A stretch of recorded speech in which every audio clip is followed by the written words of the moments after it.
Balmao rasta ka foli bɛ aw ye. Bi ye décembre kalo tile 34 ye. Tubabu jate la san ale bɛ kuncɛ su in na minuit. CDR Mali kɔnɔ diɲɛ kɔnɔ u bɛɛ tɔgɔ la. N bɛ bɔ bi ka ɲini masa Ala fɛ ka Ala fo ka Ala barikada. San 2018 min baatɔ filɛ. A ye anw mun garijɛgɛ kɛnɛya la ka ban anw ɲana an bɛ Ala fo o la. Minnu tun bɛ an tu la ni Ala ka wele sera u ma Ala k'u dayɔrɔ sumaya. U y'an kɔ kiti min na Ala ka nɔgɔya. U n'an bɛna jɛ kiti min ma Ala ka nɔgɔya. San in kɔnɔna na bana ye minnu sɔrɔ Ala ka bana Ala ka nɔgɔya kɛ. Minnu ta nɔgɔyara Ala k'u kisi a ɲɔgɔnna ma. Minnu bɛ bana kɔnɔ Ala ka nɔgɔya de an bɛɛ ma. San 2018 kɛra san ye san minnu kɔnɔ minnu an tu la n'o kɛra sababu ye k'an dɔw ta tunga la. An taara ni ŋaniya min ye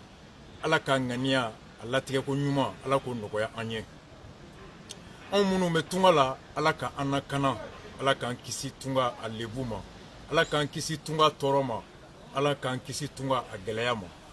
An taara mun ɲini Ala ka a nɔgɔli a sɔrɔli Ala ka nɔgɔya an ye. An taara ɲini ni hami ni laɲini min ye ka segin ka na ni a hɛrɛ ye k'a a hɛrɛ di bɛɛ ma faso kɔnɔ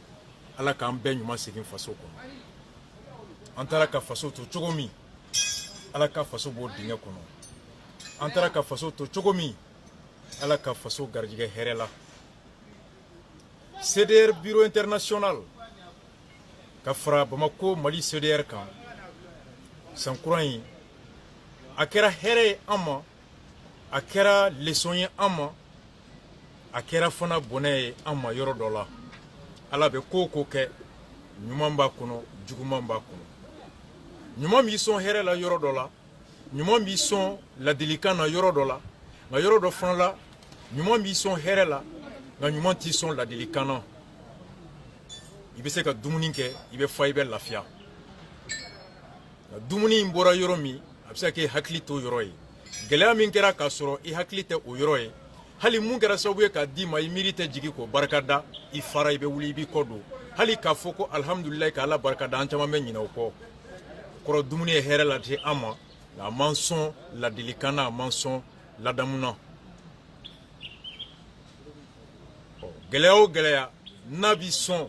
ladamu ni leçon na ka sini ɲɛsigi Ala ye barika don o gɛlɛya de la. O de kama Ala ko nin gɛlɛya min kɔ ye hɛrɛ ye o gɛlɛya Ala k'an garijɛgɛ o la. 2018 kɛra ten an dɔw bolo. A kɛra o gɛlɛya jamana kɔnɔ ka ta Kilebi ka taa Kɔrɔn ka taa Kɛɲɛka ka na Baɲankan 2018 dɔw yɛlɛla dɔw ma yɛlɛ. Hali bi dɔw tun y'u jigi da ka ɲini Ala fɛ bi don bɛ se don min o don k'a sɔrɔ sirako gɛlɛya min b'u ka yɔrɔ la olu ye sira sɔrɔ, sira min bɛ kɛ sababu ye u bɛ se ka t'u furakɛ nɔgɔya kɔnɔ, ka t'u ka jago kɛ nɔgɔya kɔnɔ, ka se ka taa b'u balimaw ye nɔgɔya kɔnɔ, ka se k'u ka dugu bila dugu wɛrɛ la ka sɔrɔ u ma kɛ yɔrɔ ye yɔrɔ min ko sirako gɛlɛya fɛ u sen bɛ bɔ jamana ani diɲɛ hɛrɛ la. N'o ye désenclavement ye,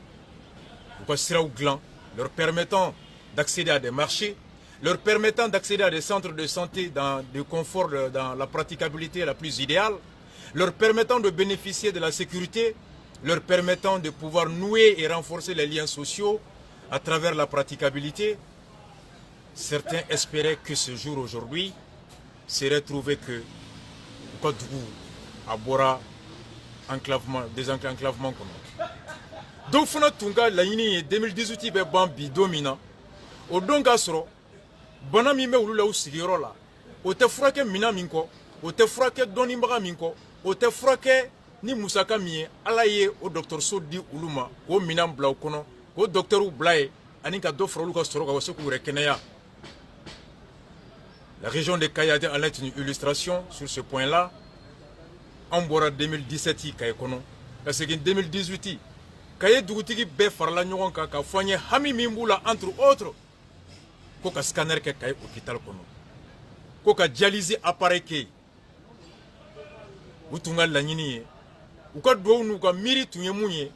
bi tun t'a sɔrɔ ko Kayi hôpital kɔnɔ ko dialyse minɛn tɛ yen bi tun man ka sɔrɔ ko Kayi kaw u tun bɛ hami n'u bɛ na Bamako ou bien n'u bɛ bɔ Bamako ka taa Kayi k'u ka sira bɛ dilan mais Ala y'a kɛ bi hali bi an bɛ kuma yɔrɔ min Kayi dɔgɔtɔrɔso la ni garijɛgɛra nin bana la mun ye kɔmɔkili bana ye insuffisance rénale a appareil tɛ yen f'i ka na Bamako n'a se b'i ye ni jatigi b'i bolo yan ni jatigi t'i bolo Bamako a se t'i ye ka na i laban bɛ to Kayi alors e si tɔ o bɛ Ala bolo olu ka o ma ɲɛnɛbɔ sécurité Mali kɛrɛ kɔrɔn Kilebi Kɛɲɛka Baɲankan bɛɛ tun bɛ jɔrɔ ka dugawu kɛ ka ɲini Ala fɛ o 2018 bɛ ban yɔrɔ o yɔrɔ o ka sɔrɔ anw minnu an ka dugu kɔnɔ n'an bɛ sira k'an da k'a fɔ ko an ka nafolo bɛ se ka kɛ an sata ye ou bien ka kɛ kasara o sababu ye ka se an ma ka da kan a bɛ kɛ dɔ ye ka dɔw jarabi olu ni marifafɛn bɛ don an kan anw tun bolo an ka nafolo a tun bɛ hɛrɛ de di an ma a tɛ kɛ kasara ani bɔnɛ o sababu ye ka da lakanabaliya kan k'u tɛna an ka da kari an ka sanu nɔfɛ k'u t'an lajɔ ka muru d'an na moto nɔfɛ k'u tɛ an ka jigiɲɛ ci k'an ka ɲɔw ta k'u tɛ na bi an kan k'an ka baganw ta anw tun bolo ko an tun bɛ se ka bɔ ka taa jɛgɛ jɔ da dugukila fɛ ba kɔnɔ ka jɛgɛ minɛ ka na n'a ye ka taa misiw gangan su fɛ ka taa misiw gangan tilegan fɛ ka taa baw gangan k'an ka jabaw ta k'an ka gɔyɔw ta ka taa dɔgɔ jɔ ka segin ko bi ma kɛ an kan an tun ka laɲini ye jamana tun ka se ka cɛdenw caya ka fɛɛrɛ ɲuman sɔrɔ ka ŋaniya sɔrɔ ka minɛnw d'u ma u k'an lakana Mali fan bɛɛ an ka se ka balo lafiya kɔnɔ hami ni jɔrɔ min tun b'an na o ka ban an tun k'a fɔ alihamudulilayi bi ka wusa ni kunun ye nka Ala m'o latigɛ bɛɛ ye Mali fan bɛɛ kɛrɛnkɛrɛnyala kɔrɔnfɛ camancɛya yɔrɔ la Mopti ni Segu mara kɔnɔ san 2018 kɛra sababu ye ka mɔgɔ ba 30 olu de jagoya ka b'u sigiyɔrɔ la ka taa yɔrɔ wɛrɛ lakanabaliya ni jatigɛ kama bi mɔgɔ ba 1 de filɛ Bamako u sigilen bɛ garabali de kɔnɔ vɛrɛ sagaw bɛ si yɔrɔ min u bɛ yen nɔ de du t'u bolo Bamako jigi t'u ye u bɔra ka dugukolow t'u kɔ u bɔra ka suw t'u kɔ u bɔra ka forow t'u kɔ u bɔra ka nafolow t'u kɔ fantanw tɛ nka lakanabaliya kɛra sababu ye k'u kɛ fantan ye bi k'u kɛ jigintan ye k'u lebu u ka hɔrɔnya don ngalama la u filɛ Bamako bi Ala ka bɛɛ kisi labankojugu ma 2018 a ma kɛ hɛrɛ ye olu bolo nin n'a ɲɔgɔnna caman anw minnu bɛ jaba feere ni tun ye se k'an ye an ka lakana Ala y'an ka baara min kɛ nakɔ ye an ka se k'o feere ka balo ka sɔrɔ an ma ko kɛ ko min n'an ka danbe tɛ sɔn a ma n'o ye delili ye n'o ye suɲɛni ye n'o tun dɔ ye ka kɔfɛ jaba donta ka o dɔgɔya walasa sokɔnɔ daba jaba o ka se ka sanga sɔrɔ ka kɔfɛ tamati donta dɔgɔya sokɔnɔ tamati ka sanga sɔrɔ o tamati sɛnɛnaw ka balo la ka kɔfɛ sɛ donta dɔgɔya walasa an ka farafin sɛw minnu ka baaraw ye u ka se ka wari sɔrɔ o la ka balo hɛrɛ kɔnɔ ka tabulu santa dɔgɔya ka bɔ kɔ kan walasa an ka menuisiers olu ka tabulu ka se ka san ka balo a la ka daraw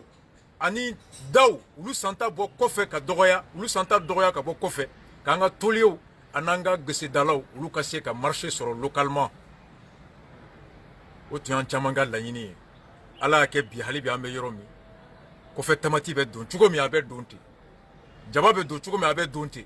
sɛw bɛ na cogo min a bɛ don ten tabulu bɛ bɔ Chine ka na cogo min a bɛ na ten daw bɛ na ten yiridenw bɛ na ten fɛn fɛn n'a bɛ an magoya ɲɛ Mali kɔnɔ a bɛɛ bɛ bɔ kɔfɛ ka na wa dun bɛɛ dɔn dilanbaga dɔ bɛ yan olu bɛɛ ka sugu bi bi in na u tɛ se ka balo a la o y'a to an caman ye foro bila parce que sɛnɛ t'an balo bilen ka na duguba kɔnɔ o y'a to an caman ye menuisier bila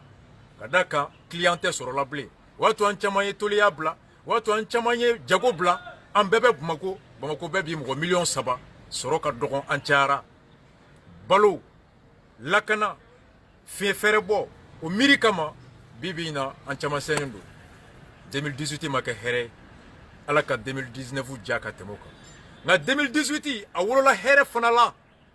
kɛrɛnkɛrɛnya la anw CDR n'i ye mɔgɔ 100 ta CDR kɔnɔ a dɔgɔyalenba ye mɔgɔ 60 ye minnu yanni CDR tun ka se nin hakɛ la u tun da tɛ politiki la yanni CDR tun ka se tan u tun da tɛ fanga bɛ ɲini cogo min o jɛkulu tun da tɛ don la wa o jo tun don n'i ye kuranɛ ye zon bolo i laban i bɛ kuranɛ kɛ zonfɛn ye n'i ye kuranɛ ye mɔgɔlankolon bolo a laban a bɛ k'i kɔnɔ ko mɔgɔlankolonfɛn don an caman ye politiki kɛ kolankolon ye ka politisiyɛn kɛ nkalontigɛla ye ka kɛ fasodenjugu ye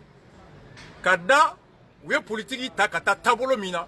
u ye politiki ta ka kɛ kɛwale min ye o kɔlɔlɔ ma kɛ hɛrɛ ye anw ma o y'a to anw ko ko koɲuman tɛ karisa ani kuma min b'a da u tɛ kelen ye 2018 an ka sigi ka miiri k'a dɔn mun de man ɲi an ma mun ka ɲi an ma o miiri an caman tun t'o kɛ mɔgɔ 400 ani mɔgɔ 40 ni kɔ de bɔra diɲɛ fan bɛɛ CDR tɔnw ka ciden n'an ye ɲɔgɔn sɔrɔ Bamako le 24 et 25 mars ka na sigi kɛnɛya bɛ cogo di anw bara a tiɲɛnen bɛ ka da mun kan ka se hakɛ jɔn na a kan ka ɲa ka se mun na lakana sɔrɔ kiri mara taabolo sariya jamana an bɛ miirilaw kan k'a dɔn ka fɔ an kun tɛ di an kɔfɛ bilen o banna dɔɔnin tɛ si ye dɔɔnin tɛ fini donta ye dɔɔnin tɛ kan fɔta ye dɔɔnin ye miiri ani kɛwale de ye dɔ bɛ yen gulokiba b'a la kala b'a kan na kɔlɔsi b'a bolo kira tɔgɔ b'a da mɛ a ɲɛ tɛ da mahamadu ka sini dɔ bɛ yen vɛsi b'a la karavati b'a la tubabukan b'a da diplôme ba b'a bolo nka a ka mara ma wolo foyi la bɔnɛ kɔ si ni sijɛ tɛ anw caman tun bolo ko minnu ye ɲɛjɔyɔrɔ ye minnu ye misali ye minnu ye sira ye n'an kan k'u lajɛ k'u sennɔ ta élection 2018 o y'a to an y'a dɔn an caman ye jɔn ye kalafili in kɛra sababu ye k'a to anw y'a dɔn ko ja vɛsi donna dɔrɔn tɛ maa ye mun bɛ se ka miiri ko ja gulokiba donna dɔrɔn tɛ mun ye mun bɛ jamana dɔn ka tɛmɛ tɔw kan an caman tun tɛ kalafili sariya dɔn ni si sera i da kan ka don a la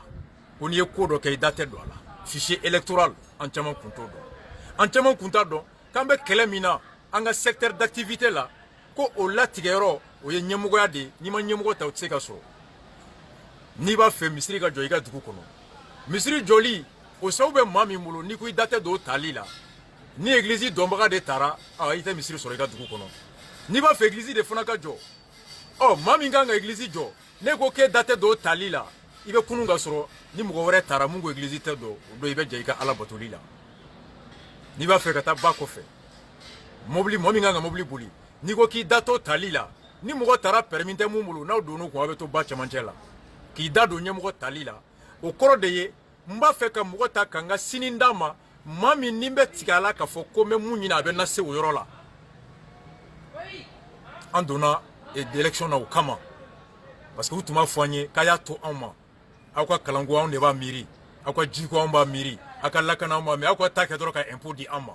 san 50 an bɛ ka impôt bɔ k'a di k'u ka sira d'an ma san 50 sira tɛ yen san 50 an bɛ ka impôt di k'u ka kalanso jɔ ka kalankan k'u kalan min b'a to faden kɛnɛ kan an fana bɛ se k'an disi gosi san 50 o kɔfɛ dɔnniya t'an na dɔnniya min b'a to diɲɛ kɔnɔ k'an bɛ se ka ko kɛ san 50 an bɛ ka impôt d'u ma k'u ka baara di an ma an kana taa tunga la san 50 kɔfɛ hali bi an bɛ ka taa tunga la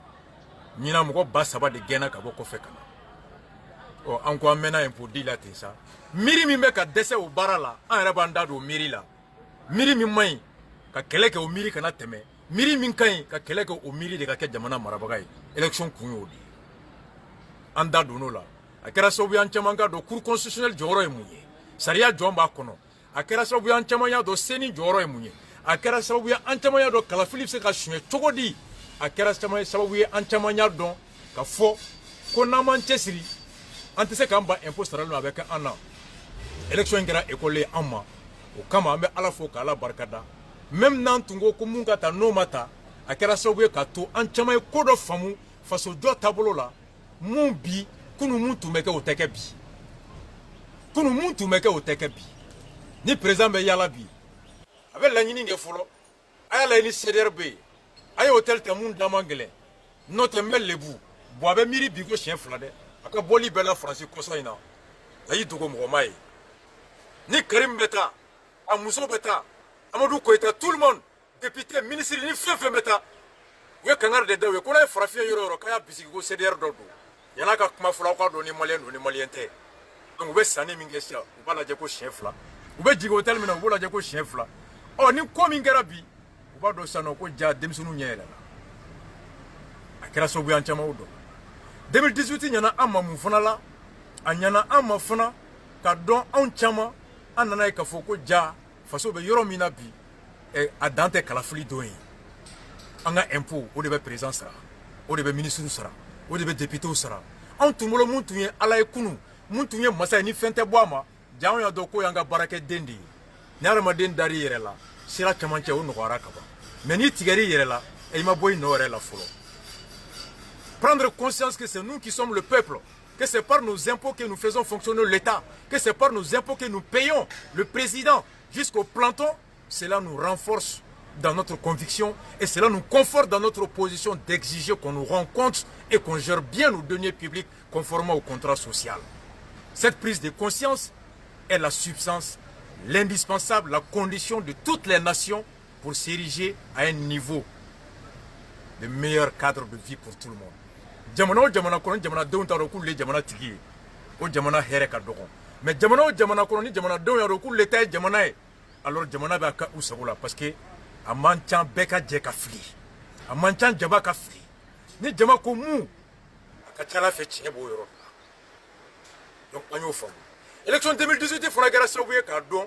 an y'a dɔn politicien t'u la jɔn de ye mɔgɔ tilennen ye jɔn de bɛ faso bɔ a da ni faso bɛ jɔn dusukun na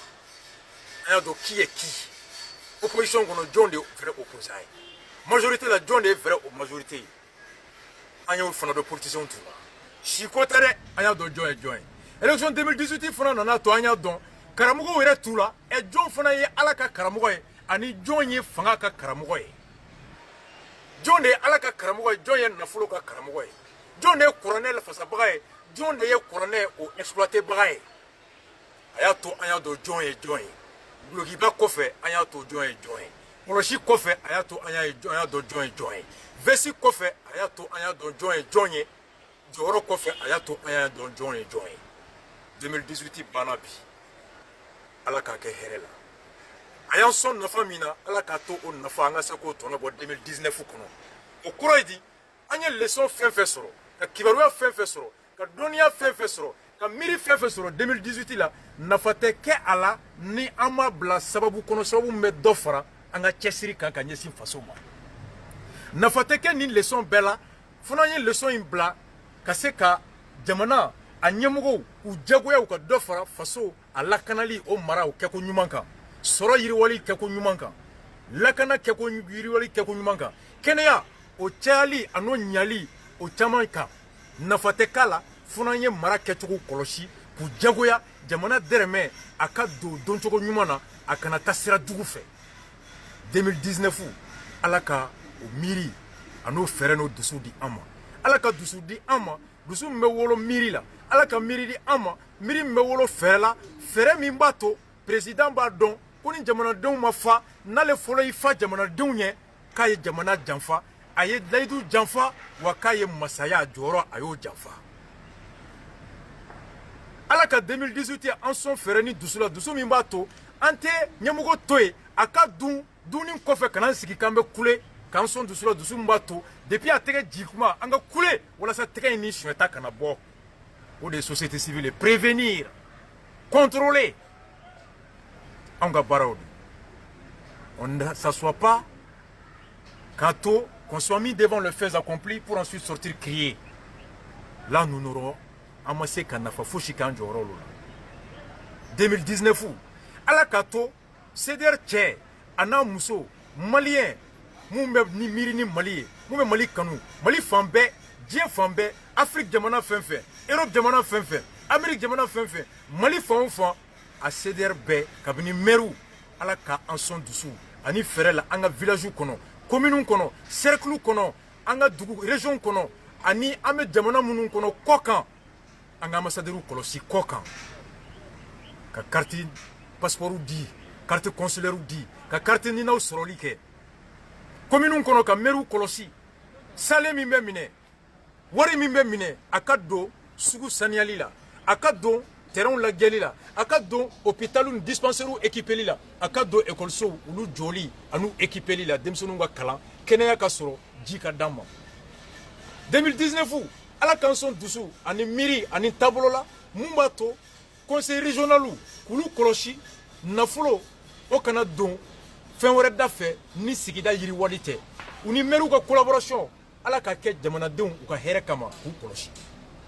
an ka taa réunion participer 2019 kan sɔn dusu la ani miiri ni fɛɛrɛ min b'a to fana an ka wasadenw députéw n'u bɛ sara k'u ka anw lakana k'an ka degun ta ka to fɛɛrɛ ɲini gouvernement ɲɛkɔrɔ ka na n'a ye ani ka tila ka jamanaden bɛɛ fana ka hakɛ la kɔlɔsi gouvernement ɲɛkɔrɔ ka députéw interpeller kalo 6 min faral'u kan a kalo 6 kana kɛ fu ye sariya sɔsɔra ngalon don mais n'a ma ɲa k'an tɛ se k'u bali ka wari ta wari u k'a ta k'u ka baara kɛ u k'a ɲɛfɔ o ye mun ye ni sira tɛ anw mun mara an ka député wele a ka sira ministre interpellé dɔgɔtɔrɔso tɛ anw minnu mara an ka se député ma a ka santé ministre interpellé lakana tɛ anw mun mara an ka pression kɛ député k'a ka ministre de sécurité interpellé 2019 ka kɛ l'année de la maturité 2018 kɛra an donni ye école la l'initiation au débat public, l'initiation à l'action publique, l'initiation au contrôle public citoyen.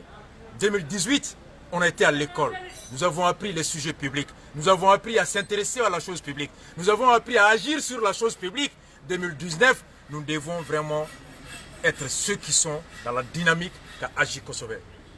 Anye Kalange 2018, 2019, vous voyez qu'à la Walea Kenekan, à Kumalabla, avec Yoro Yoro, Syrie be Yoro Yoro, n'aw bɛ se ka don conseil de base la, a ye don conseil de base la, ka haut conseil islamique comme a kɛra Gabon cogo min, ka don a kɔnɔ a bureau kɔnɔ pour que malien minnu bɛ kɔfɛ u ka hakɛ a ka défendu très bien par des patriotes et non par ce qu'on appelle des marionnettes. Minnu tɛ taa tuguni kɛ ambassadeur bara, mais minnu bɛ ambassadeur wele k'a ɲininka a ka baara a bɛ ka taa cogo min. Aw ka don conseil ko haut conseil kɔnɔ. États-Unis, France, Espagne, Gabon, Côte d'Ivoire, partout, ka do akono pour ka kumakan kalame. Mali kono, ka meru kolosi, ka député kolosi, ka président kolosi. Le fin be ananga dambe nanga hafe 2019 fin ba de ben nale. On va faire ka constitution révisée. Ama faut ka réviser. Constitution re ko ale rebe yelema. Maintenant be yelema akanga yelema kanani sababuye kanani kura mi me do fara marake ko nyumanga. Mais amanga yelema ka dobo korolena ka do fara boneka révision benake découpage territorial be pour ka jamana chebo ka barakero magere on na wa ou bien ka chebo ka poste de kere ka di doma kelebe on se dire ko aka magere on na anga bo toma bala kata cercle la anga bo toma bala kata région gono na bebanga commune gono o be talibo bo anga abe fen noya anye découpage administratif. Rapprocher l'administration des citoyens. Ça nous ferait économiser en temps, en argent et avec d'autres à fin.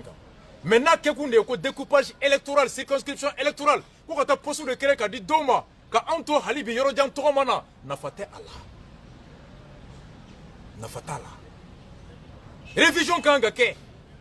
élection, à Tabolo, le gouvernement Mouloka, dit Sénima. Pour constitutionnel qui est là, n'a fini. Mana sana ka mɔgɔw ye mun kɛ fo ka constitution yɛlɛma pour que seul mɔgɔw bɛ nɔ minɛ cogo di délai de recours bɛ kɛ cogo di on est pour la révision et pour des raisons qui vont dans le sens d'améliorer l'intérêt, la gouvernance et d'accroître et de renforcer la transparence dans les élections, dans la gestion des affaires publiques. Donc amène à 2019 chantier badé ne be Agnel misali min sur 2018 ala ko kɛ hɛrɛ ka zambe bo oba ke to tunga ke 5 minutes. Mais présentation de vœux à Diana Doni, mais baby ta sur la kono. Ala ka sankura, ala ka here kambe, ala ka kenada ambemo, ala ka soro nyuma soro barkale, ala ka ngarjiga kula, ala ka kisi banama, ala ka kisi tojuguma, ala ka kisi anjuguma, ala ka kisi labangu juguma, ala ka kisi ngaloma, ala ka kisi jigilatigema, ala ka kisi kafokama, ala ka kisi déception ma. Elle était à manganko. Wo beti fembe beti no manga tuiki ta robla ala majabe kira majabe on te kiraye kura mai ala kambenya ala kalaba ko nyumanda comme on le dit a ye cɛ ja jamana bɛ jɔ a ma cɛ ja jamana a bɛ jɔ mun ka gɛlɛn dɔrɔn hakilina min y'an se ɲɔgɔn ma o hakilina ka bon n'a tɔ bɛɛ ye karisa bɛ gulɔ min o ala k'a bɔ a kɔnɔ karisa bɛ jɛnɛ kɛ o ala k'a bɔ a kɔnɔ karisa bɛ nɛnini kɛ o ala k'a bɔ a kɔnɔ nka o t'a to ko karisa a bɛ banni kɛ ŋaniya min na o ŋaniya ala b'o barika dɔn ala k'o barika timɛ bɛɛ ye ŋaniya min b'an na o de ka bon n'a bɛɛ ye le reste là c'est les détails one love à vous tous ala k'an bɛn